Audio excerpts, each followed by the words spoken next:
Kumustahin naman natin ang sitwasyon ng mga kababayan natin sa Tacloban City sa Leyte. May ulat on the spot si Ian Cruz. Ian? Yes, Sandra, yung mga pinakita ninyo na imahe sa satellite ang magpapatunay kung bakit halos lahat ng mga taga rito sa Leyte ay gusto nang umalis ng kanilang kinaroroonan. At dito nga sa kinaroroonan ko ngayon sa Tacloban City Airport ay napakaraming mga kababayan natin ang naghahangad na makasakay ng libreng sakay ng C-130 ng Philippine Air Force at makapag-commercial flight sa pamagitan ng Philippine Airlines at ng Cebu Pacific. Sa ngayon nga ay napakaraming mga tao dito, at yung iba dyan ay 3 araw na nandito, naghihintay sila, nagbabakasakali na baka makasakay na sila. Yung iba naman ay commercial flight ang inaasahan. Sinabi nga kanina ng CAAP na maaaring magkaroon ng maaaring makalipad at sa huli na lang magbabayad ay umaasa sila na makaka-avail sila ng nasabing programa. At sa ngayon napakahaba pa rin ng pila at patuloy ang pagdating ng ating mga kababayan na tila ba nagkakaroon na nga ng mass exodus dito sa Tacloban City at sa iba pang mga lugar dito sa Leyte. Samantala, Sandra, tuloy-tuloy yung panawagan na ating sinasagawa dito sa Tacloban Airport at kapiling natin yung ilan sa ating mga kababayan na mananawagan ngayon. Ma'am, ano pong pangalan niyo po? Ako po si Marian Violeta Francisco Alapit, taga Barangay 63, Sagkahan. Okay. Ano po mensahe ninyo? Tinatawagan ko po yung mga kapatid ko, si Vivian Francisco Sayan at saka si Gloria Compio. Dalawang anak ko, si Jeffrey Alapit at si Kathleen Alapit. Okay po kami dito sa Tacloban, nakaligtas po kami sa awa ng Diyos. Kaya lang wala na tayong bahay. So far, sa pagkain, siguro hanggang mamayang gabi na lang yung pagkain namin, or kung may matira man hanggang bukas na lang ng umaga. Sinisikap namin makasakay ng libre dahil wala na kaming pera. Ang kaso 21 heads kami. 21 heads kami, kasama na yung mga bata at saka isang disabled. So, pahirapan ang pagpila doon sa C-130 at saka doon naman sa barko parang hindi ko alam. Sabi nila kasi may priority sa family lang daw ng mga taga-AFP. Tapos dito naman sa PAL may priority number po, kaya lang yung pera namin hindi kakasya sa aming lahat. Yun lang po. Maraming salamat po, ma'am. Si Sir naman, kung pangalan niyo po. Okay, I'm Mr. Cinco. I'm from Apiting Road. Pinaalam ko lang sa mga anak ko sa California, sa Libya, at mga anak ko sa Metro Manila, kamag-anakan na we're shaking but otherwise okay. We have our flight this coming Sunday, 7 a.m. via that airline will be flying in from Cebu.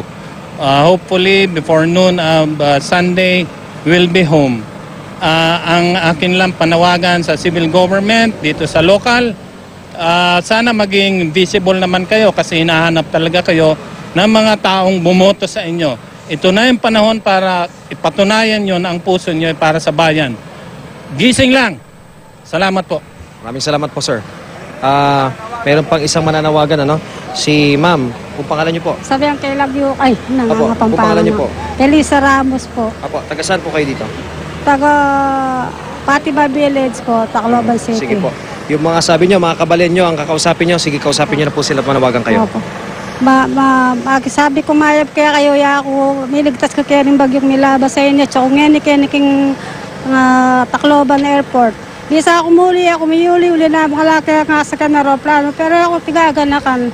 Kaya ako kinabos na ako na nga pong gino. Nung makahuli ko, agawa ko muli, pero ang galabing kaya pametutod, baninaya ako makasakay kaya ng aeroplano rin ng anak na ng kaputol ko rugo. Hanggang ngayon, nilaki pa sakal para mong Cebu. Naiwaluyan ko nung makanano ko makahuli, pero yung tigaganakan, natang ko mo rin ken. Kumusta ako ng kinayok pigagan na kayo. Nakalanan, salamat kaya kayo. Babi ako ba hanggang ngayon eh. Panamo po. Maraming salamat po, ma'am. Si kuya naman, kung pangalan niyo po. John Doki, sir. John Doki. Manawagan po kayo. Nananawagan po ako sa Maynila na yung mga kapatid ko, wag mag-alala doon kasi okay naman kami dito, nakasurvive naman kami. Yung gusto kong ano sa iyo, wag na kayong pumunta dito sa Leyte kasi medyo delikado. Ang mga doon sa Sierra Kuya Buboy sa Laguna, wag kayong mag-alala kay okay naman dito sila. Andito ako ngayon sa airport. Nananawagan dito. Mamahalis Ate Sil, huwag kayong pumunta kayo dito. Okay naman kami, wala namang problema.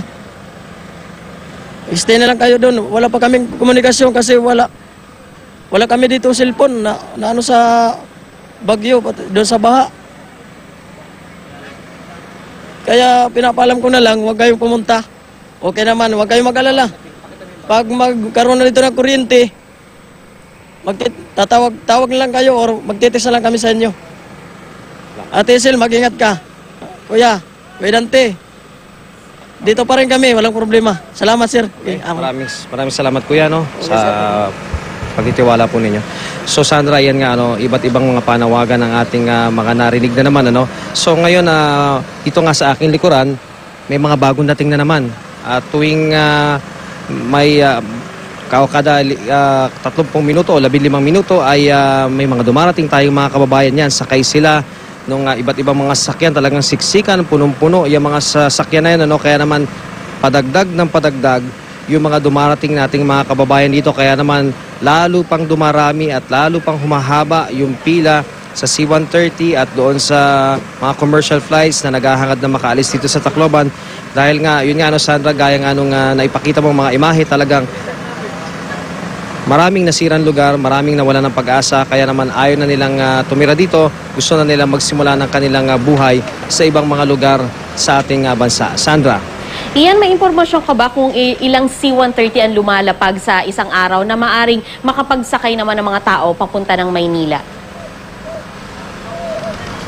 Sandra, ang nalalaman ko, 3 lamang ang C-130 na gumagana ng ating bansa. Ganyan kakonte ang C-130 ng ating Philippine Air Force. Kaya naman, maiisip na lamang natin sa 3 yan, na pabalik-balik lamang dito sa Cebu at sa Maynila, ay limitado lamang talaga yung nagagawang flights. At Sandra, hindi naman kasi ganoon din kabilis at kadali ang turnaround ditong mga eroplano.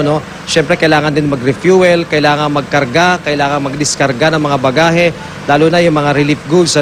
Napakahaba ng proseso na yan, kaya hindi kada oras ay may nakakabalik o nakakaalis ng mga C-130. Kaya naman, isa nga sa naging pag-asa ng ating mga kababayan dito, yung pag-resume ng commercial flights, kahit ba turboprop lamang, yung mga aircraft, yung mga bombardier na aircraft lamang, nung dalawang malalaking airline companies yung ginagamit dito, dahil hindi po pwede, Sandra, yung paggamit ng mga jet engine ng mga eroplano, dahil malalaki na yung mga Airbus at mga Boeing na yan, hindi kakayanin dahil napaka-busy ng airport, napakaraming mga eroplano at mga helicopter na dumarating dito dahil nga sa dami ng foreign aid at mga NGOs na tumutulong dito.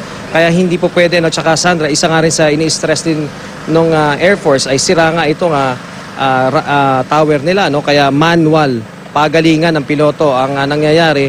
Kaya pag sumama din ng panahon, isa rin yan sa nagiging limit. Kaya lahat ng yan, pag sama-samahin natin, nagiging factor sa pagdami at paghaba ng pila at karamihan nga ng ating mga kababayan na ilang araw na yung iba rito nawawalan nga ng pag-asa at kanya-kanya silang komento. Sinasabi pa nung iba na mayroon daw palakasan sa pagsakay ng C-130, pero sinasabi naman talaga ng Air Force na nauuna lamang itong mga disabled at yung mga may mga sakit at yung mga sobrang tinamong mga injuries nakatapos sa bagyo.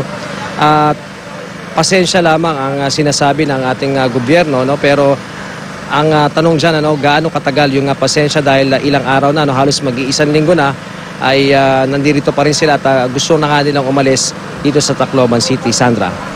Iyan, kasi ang sinasabi rin dito, minsan daw may dumarating na parang wala siyang kamag-anak, yung parang bahala na, makaalis lang siya ng Leyte. So, dyan ba may ini-interview ba muna sila? Paano ba yung pagpili bukod dun sa, syempre profiling, pag may matanda, may sakit, kaya bata. Pero dyan ba merong screening na nagaganap, Iyan? Sandra, sa nasaksihan natin, walang ganong screening na nagaganap. Ano? Basta ang nangyayari, pipila ka, doon na lamang magkakaalaman sa mesa ng taga-Air Force, isusulat sa isang logbook kung sino man yung mga gusto sumakay na yan. At kapag may mga flights, kung sino yung mga nauna sa listahan, sila yung magbo-board doon sa C-130. Kaya yun nga, napakakaya humahaba yung pila dahil ilan lamang nga yung ating C-130, maswerte na lamang nga, dahil pag dumating yung C-130 ng Amerika, C-130 ng Singapore, C-130 ng iba pang mga bansa, ay nagsasakay din sila ng ating mga kababayan at maging yung mga banyaga na naunang naipit dito, na sinasakay nila patungong Maynila o patungong Cebu o kung saan mang destinasyon, basta lang madala sa ibang lugar ang mga taga-Tacloban na nais na umalis dito sa Leyte. Sandra. Iyan, may napapansin ka na ba dyan na pagdating ng mga relief goods naman? Sandra, marami tayong napapansin na relief goods. Kahapon lamang, napakaraming kahon-kahon ng mga bagahe na nakita ko. USAID in particular yung nakita ko. Parang kanina naman yung nakita ko, yung taga Malaysia, marami rin silang dala. Iba't ibang mga nasyon, iba't ibang mga organisasyon, marami pang mga gustong magpunta rito. At yung mga commercial flights na nakikita na lumilipad mula dito o dumarating mula dito, may mga dala rin na yung mga iba't ibang mga organisasyon na mga cargo na relief goods yan, mga pagkain, mga tubig at iba pang mga makakain ng ating mga kababayan at yung mga isusuot ng iba. Lahat ng yan, napakarami talaga. Kaya nga, nagtataka rin ng ating mga kababayan kung bakit pagdating naman sa distribution ay wala daw nakakarating sa kanila. Mayroon na nagsasabi na minsan lamang daw silang nabigyan, like nung dumating ang Pangulo Aquino, nabigyan daw sila ng relief goods. Pero after noon, ilang araw na nakakalipas ay wala na raw sumunod na ayuda sa kanila. Kaya naman natatakot nga yung iba, kaya ayaw na nila dito dahil wala silang mabili, kaya gusto na nilang umalis. At Sandra, mabanggit ko na rin, isang barangay chairwoman, yung isa sa mga nakilala natin dito kanina, at siya ay aalis na, bagamat siya ay kapitan ng kanilang barangay, aalis na siya dahil nangangamba na rin siya sa kanyang kaligtasan dahil bilang chairman, siya nga dapat na nangunguna sa pag-distribute ng relief goods, pero wala daw na ibibigay sa kanila, kaya siya naman ang sinisisi ng kanyang mga kababaryo at maaring malagay daw sa panganib yung kanyang buhay. Kaya pinili na niyang umalis at sinamantalan na rin niya yung pagkakataon dahil nga may sakit din yung asawa niya, wala daw mga gamot dito at doktor. Kaya desidido na umalis yung barangay chairwoman na ating nakausap kanina, Sanda. Yan, yung chairwoman na yan na ating nakausap. Talagang galit na galit siya, na bakit nga daw sila sinasabi sa mga balita na ang barangay ang nagdi-distribute ng mga relief goods, pero sa kanilang mga barangay chairman o barangay chairwoman dito daw sa Tacloban City ay wala raw silang natatanggap ni isa man na mga relief goods na mai-distribute nila sa kanilang mga kabarangay. Kaya galit na galit daw yung kanilang mga kabarangay. At yung chairwoman na yan, pinakita nga natin, imbis na mapagdiskitahan siya o baka daw mapatay pa siya, yun ang takot niya, Sandra, baka daw mapatay na siya ng kanyang mga kababaryo, aalis na lamang siya dito sa Tacloban at magpapalipas na lamang ng ilang araw o ilang linggo sa Maynila, Sandra. Okay. Maraming salamat sa iyo, Ian Cruz.